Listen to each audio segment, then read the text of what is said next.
Everyone, welcome to my channel The Coder. In this video I am going to explain you the use of variables. Variables, they are referred to as named memory location which store the value. You can at any point of time replace the value and write a new value to a variable. Here you can see I have written some program. Here the name of the program, that is the class, it is variable. Then similarly void main. Here I have declared a variable a which is of integer type. Int here is referred to as a keyword, and integer variables, they take 2 bytes. 2 bytes of memory location is being taken by an integer variable.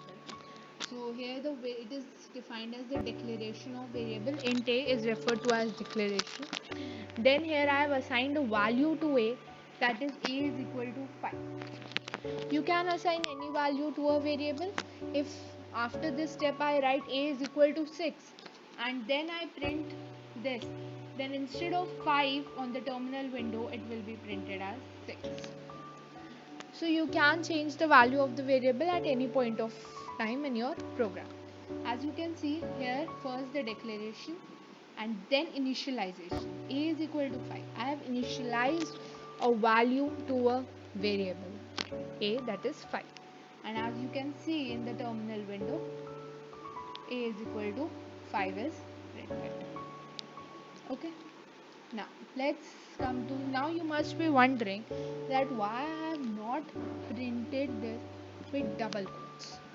I have simply written the name of the variable without double quotes, because if we write the name of the variable within double quotes, then it doesn't remain a variable. It is treated as a sentence or a character, and it is printed as it is on the terminal screen.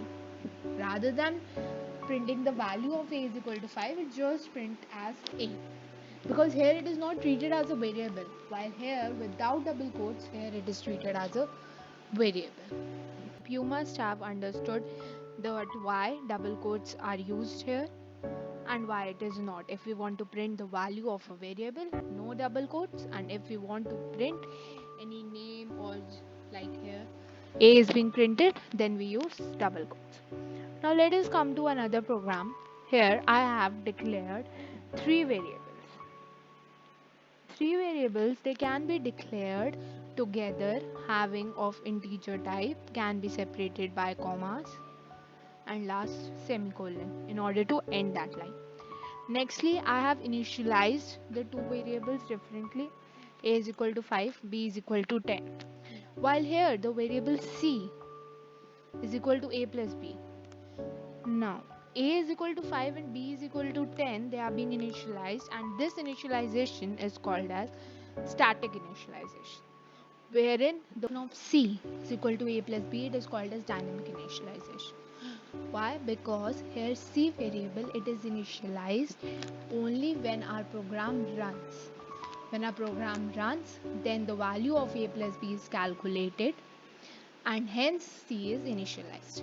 While in these two cases, a is equal to b and b is equal to 10, the value of the variables, they are initialized during the compilation time. That is, when we compile our code, then only a is equal to b, a is equal to 5 and b is equal to 10 is initialized.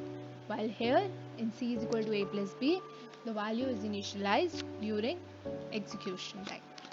So this is called dynamic initialization and this is called static initialization.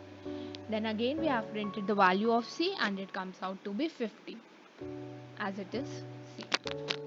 Now, since you have learned in this program that we can initialize any number of variables separated by commas having the same data type, similarly we can even initialize them. Not only we can declare them together, we can even initialize them. Like here a is equal to b, b is equal to 5 is initialized. And if we now write c is equal to a minus b, then obviously here a is equal to 5, b is equal to 5. So if we print it, then 0 will be printed. Okay, so that's it for today's video. I hope you liked it. And if you did, then please hit the like button and do subscribe to my channel.